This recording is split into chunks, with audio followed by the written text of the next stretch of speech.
So I decided to see how long it would take to turn Godot into a visual novel engine, and the answer is 2 hours. That's all it takes. Turns out Godot is an extremely viable visual novel engine.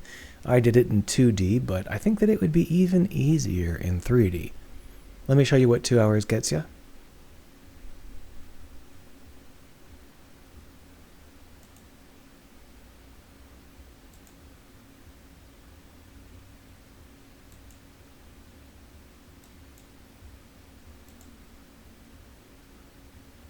I'm sure you'll agree, very exciting story. But the point isn't the story. The point is the fact that the characters move around in sequence, and there are pop-up dialog boxes and that sort of stuff. Now, I could give you the code as an asset library or something, but given that it took me 2 hours to make it and is nowhere near ready for prime time, I think that would be a bad idea. Instead, what I'd like to do is show you how I did it, because I think that this approach is extremely easy and powerful. It only took me 2 hours because I had to figure it out. Once you understand how I've done this, you'll be able to add new features as you need them. You need menus, you got menus. You need choices, you got choices. You need inventory, you've got an inventory. You just put it in. You want sound effects, you put in sound effects. Whereas if it was an asset library, you'd probably feel lost the second that I didn't have something automatically included, right? Like if I didn't include sound effects, you'd be like, how do I make them? I don't know. The asset lib is opaque. So let me show you how I did all this. This is an await-centric, direct scripted approach. So let me show you what that means. Here is the set dressing. Here is the scene in which all of our stuff happens. It's got a script attached. If we look at the script, this is what it looks like. It's just this. And this is all the actual stuff. This is the scene. The rest of the code is very, very minor. This is it.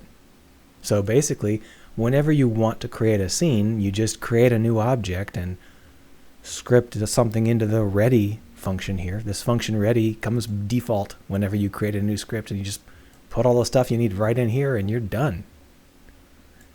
That's it. So let's go over it just so that you can understand what's happening. We instantiate these two characters. These two characters are what are called packed scenes, meaning that they're over here. See them? We instantiate them, so we have a specific instance of them, and then we add them to the scene. That's it. So create the orca, add the orca. Create the pirate, add the pirate. Pirate, snap the pirate to the thing called write. Well, there's a thing called write right there. This little percentage sign here means that it can be accessed via a unique name by just typing in percentage sign write. Snap the pirate to percentage sign off left, which is over here.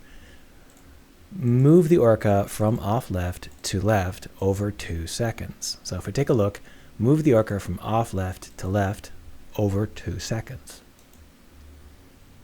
Wait 1.5 seconds. Move the pirate to far right. Pirate's currently at right, move them to far right. Wait a quarter second. Flip the pirate. Wait a quarter second. Have the orca say, bro, listen, brosif, brah. This is how that looks. There you go. Now, what I want to draw your attention to is this red word, await. This is the beating heart of this approach. This word makes Godot instantly viable for all scripting needs. In most other environments, like in Unity or Unreal, you would have to have a secondary scripting language or a stack of scripting elements in order to be able to script up your events. You couldn't just hard code them. But here you can. Just as an example of that, if you are familiar with RenPy, under the hood, RenPy has Python, but it also has a completely different scripting language that it uses just for stuff like dialogue and putting in delays and moving characters around the screen. Now, the way that it works in most languages like RenPy is certain things take time. So if you say move that character, the game goes, okay, I'm pausing execution until I've moved that character. And if you want to move 3 characters at once, you got to do some kind of thing with stacking and then having a transition system. And it's like, oh my gosh. But here in Godot script, we just choose whether to use the word await or not. Let me show you. This await 1.5 seconds, right? So let me show you what that looks like as it is. Await 1.5 seconds. There, see it? That was it. On the other hand, if we comment that out, see, pirate moves first. And then if we add it to here, the orca finishes moving, and then the pirate moves. So by changing where that red await goes, we can decide how much time passes and what we wait for. So the way this works in GDScript is that the word await takes a signal, and it will not proceed until that signal fires. It doesn't care if there are arguments attached or anything like that. It's just waiting for the signal to speak up. So when we type await whatever, we're actually saying await a signal before moving on. So when we say await move, we're actually saying await whatever this function replies. The function replies with a signal. So await whatever signal that function gives us. And the same is true here. Await wait 1.5. Well, that wait function is down here at the bottom. It returns a signal. And here it is. Get that timer, create that timer, set that timer to take this long, and then ignore the timer. We don't care about the timer after that.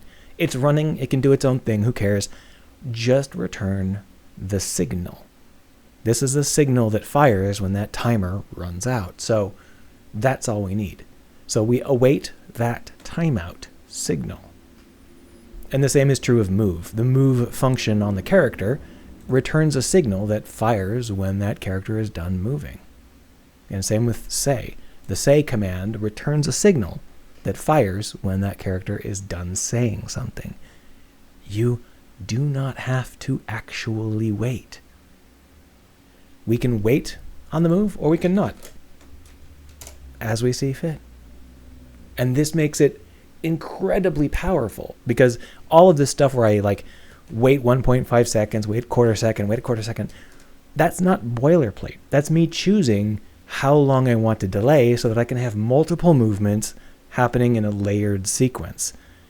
I don't want to have the orca approach the pirate and then like clunk, they're done moving. Begin pirate motion, clunk, they're done moving. Begin orca motion, clunk. I don't want that. So instead of awaiting the move, I say the move takes 2 seconds, wait 1.5, and then move the pirate. And that way we get some overlapping movement, like that.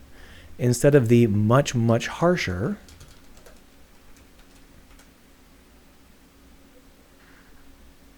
see the difference? So it's my choice. I choose whether or not I want to do one or the other. I choose how long to wait and when to wait. This is an await-powered system. And the reason I have that choice is because most of these functions return signals. And those signals, I can either await them or not, as I see fit. So at the end of the process, I get an enormous amount of control, much more control than I would get in, RenPy, because I get to choose whether these things even count as things I have to wait for. And sure, I don't have every feature that I'll ever need. There's no fade-in feature. There's no play sound feature. But this is a game engine. I'm actually typing this stuff straight into the game engine using the game engine's code. I can literally just play a sound if I wanted to. So I could just set this. I could say like self-modulate equals color.blue.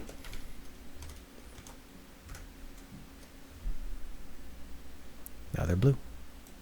Put that somewhere where you can actually see it.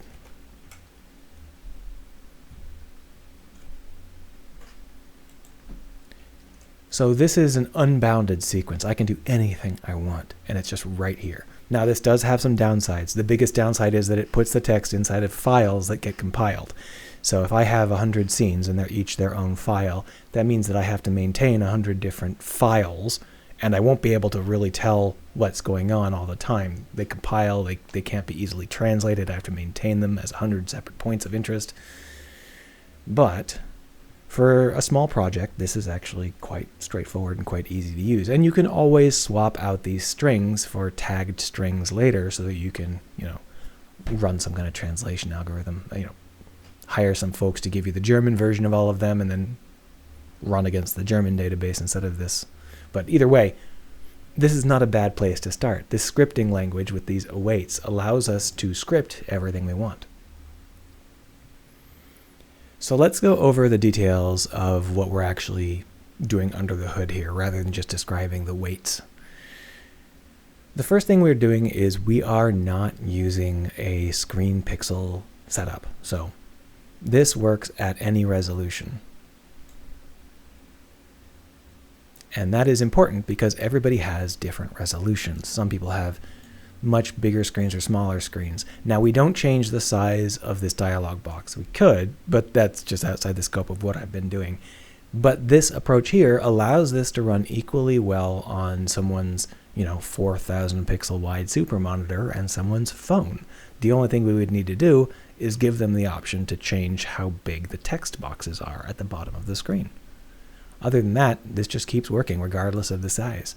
Now, obviously, as it starts to get wide, really weirdly shaped, characters will start to move around in directions that might not be perfect, but that's unlikely to happen. Either way, let me show you how that's accomplished. The scene here is based around this UI element. This UI element is set to have anchors full rect, which means that it automatically encompasses the entire screen. Regardless of the resolution of the player's screen, it encompasses the whole thing. Well, the whole window.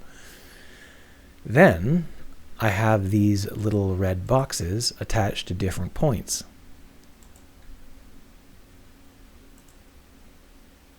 Those green elements scale with the size of the box. So regardless of how big the box is, those are always in more or less the right location, which means that regardless of the size of the screen, our characters will be in more or less the right location. Obviously, there is going to be some skew if the screen is very distorted, but it's pretty good. So I don't say go 200 pixels left or go 200 pixels right. I say go to the box named right. And you can see that here in the script. See, go to the box named right. There it is. That percentage right comes from this here.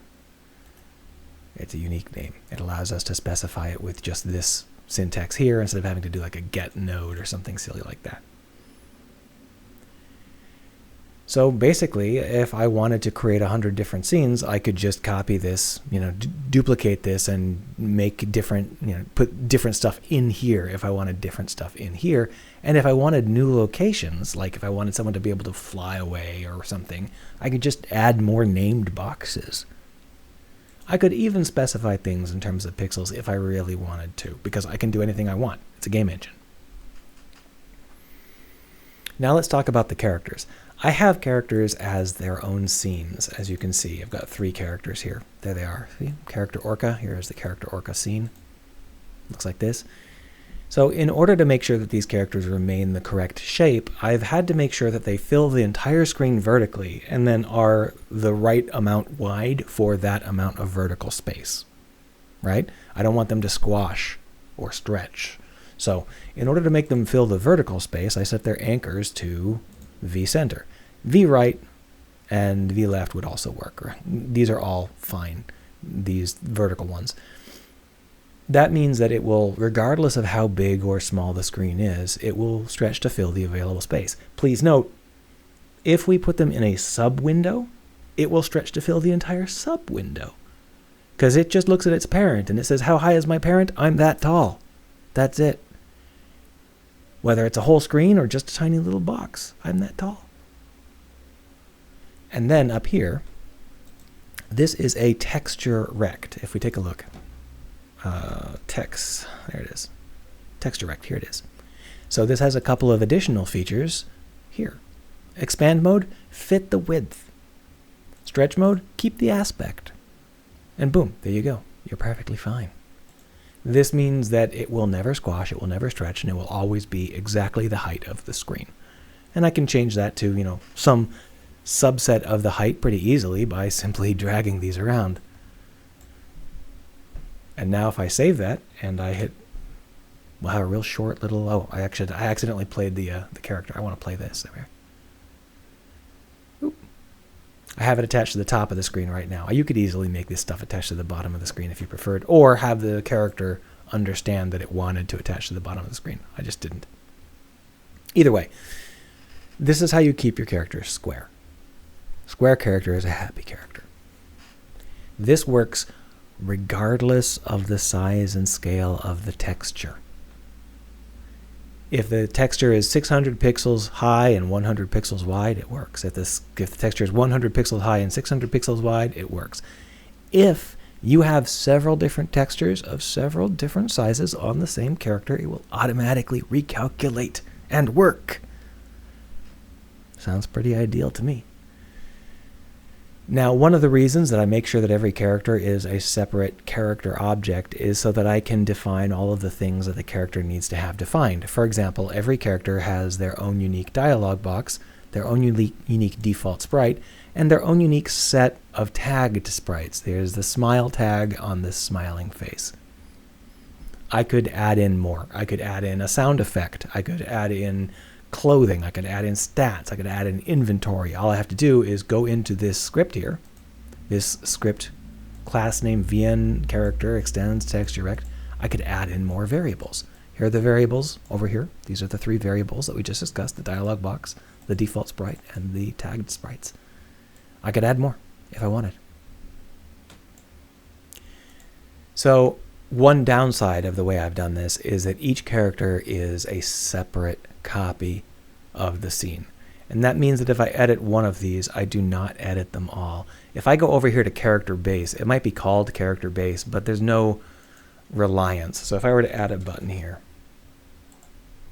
and I were to just to stick this button right there, and then I save that, and I hit play on the main screen, none of the other characters have that button on them. There's no buttons here, because the character base is never instantiated and never used. I use it as a base so that I could duplicate it for other characters, but those characters are now their own little baby, and that can cause problems, because if I want to add extra nodes, for example, if I want to add a node on top of this to do like clothing or something, I can't really do that and have it spread to all of the characters. Instead, you would just be editing that one character. Now, that might be good. If every single character of yours has their own very distinct way of being rendered, maybe some of your characters have clothes layers and some don't and stuff like that. Maybe you do want to edit each one individually. But if you want all of your characters to have a clothes layer and you didn't think of it until later, now you've got to recreate all of your characters. You've got to reduplicate whatever you've done.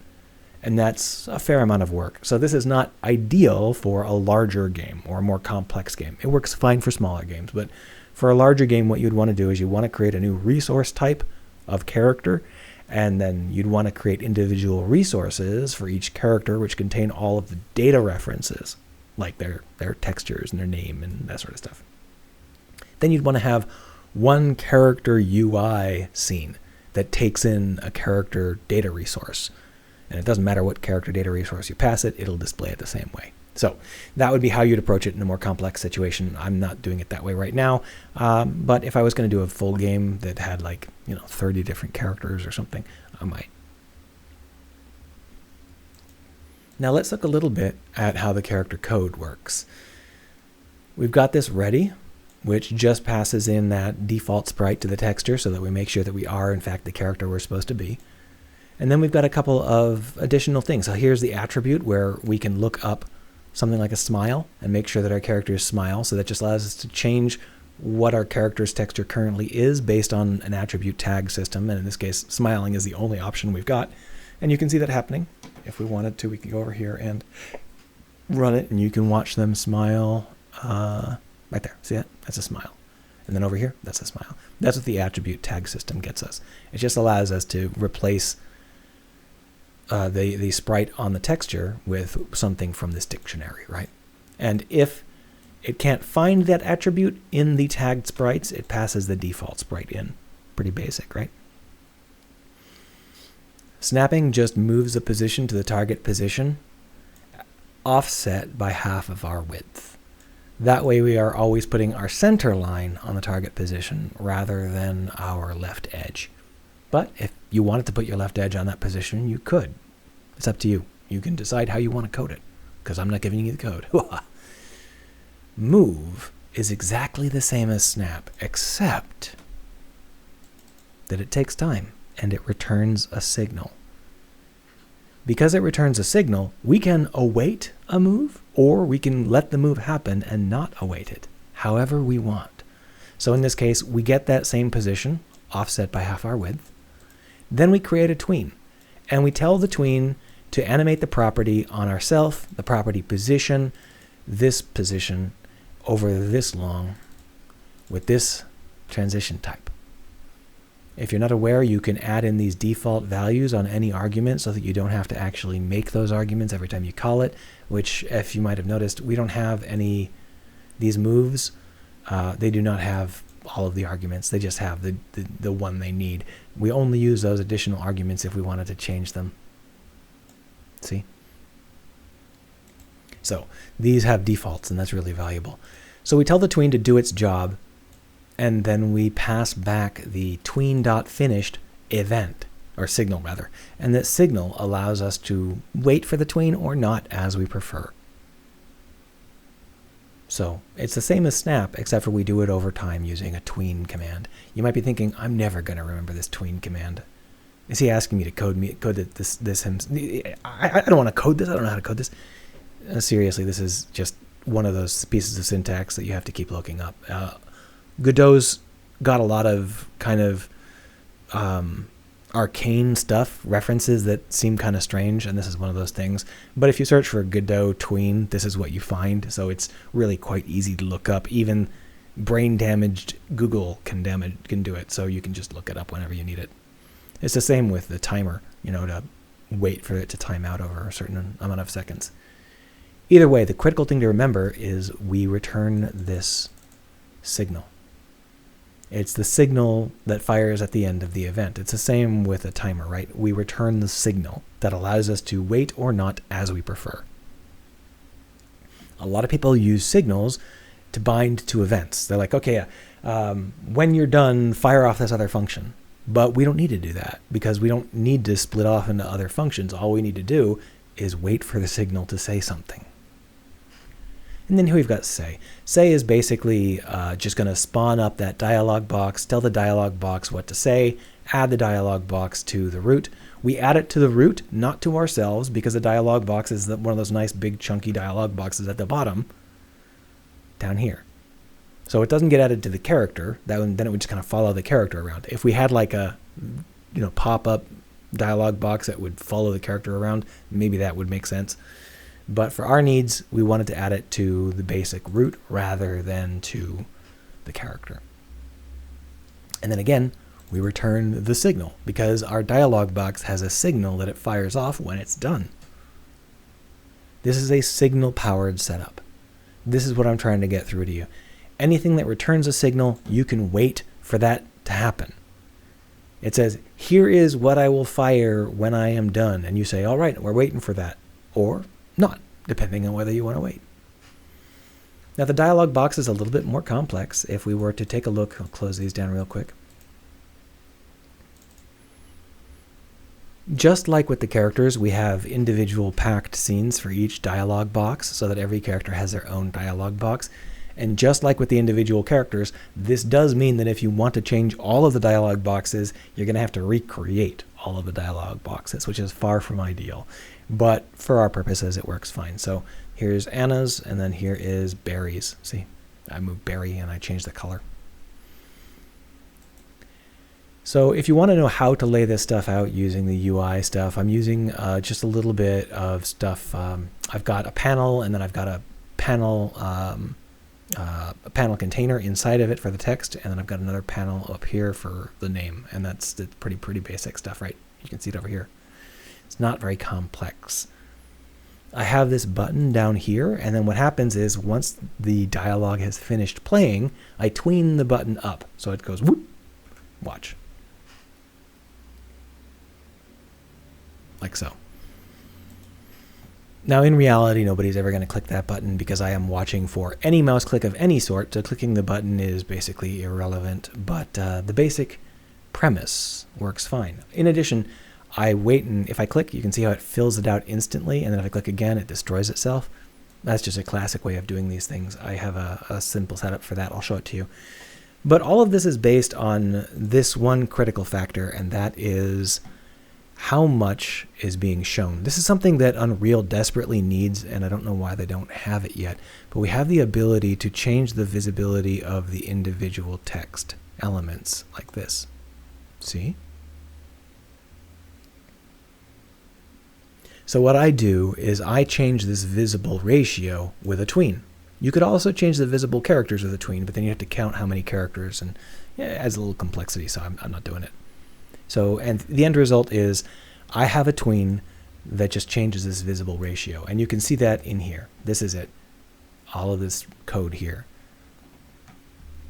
I'm using a setter. So basically, if you haven't ever heard of this before, there's a functionality called getter and setter. And these are things that fire whenever you either get or set a variable. In this case, it's set. You can look it up yourself if you want, but it essentially turns a variable into a function.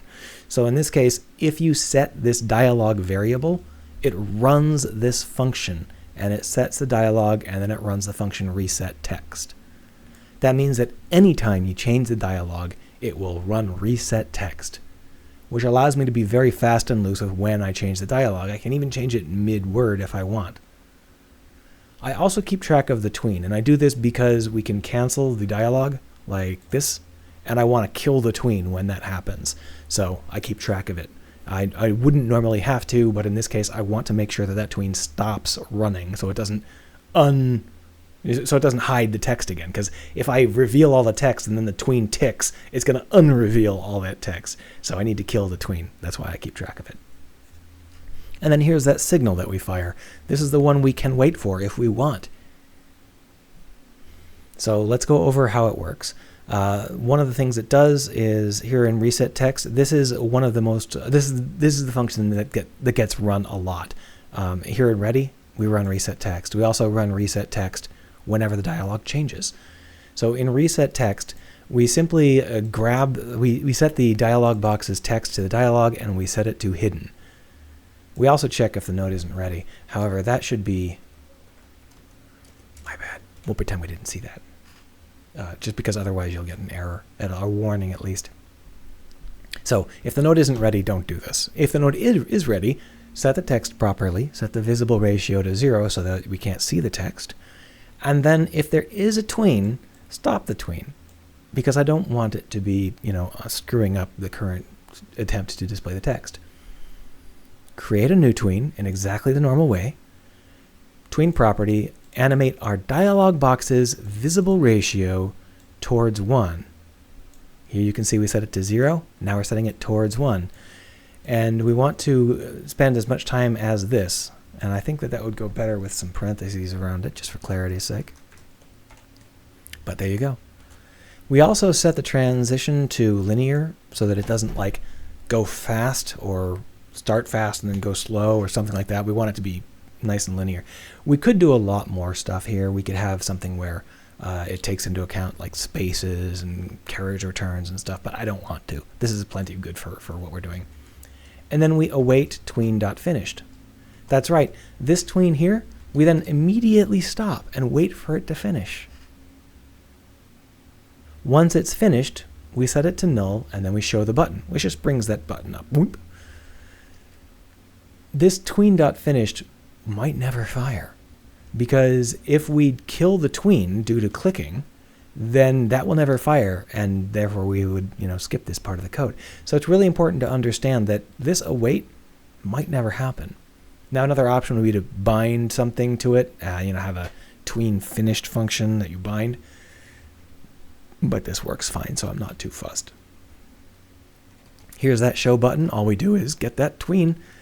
We find that advance button. We tween the position to a specific position that I just kind of eyeballed using the elastic transition, which makes it gives it that bounce. So watch the bounce. Boink, see? So we have a lot of stuff there. And then, of course, if you actually click the button, it just says manual skip in the debug log and then runs advance. Similarly, advance gets run if you do any actual clicking. If it's a mouse button where you press the mouse button, you advance. Advance simply says, If there is a tween running, then we need to stop the tween, kill the tween, and then we want to set the visible ratio to 1 so you can see the entire dialog box, and then we want to show the button because we're done, so we should show the button.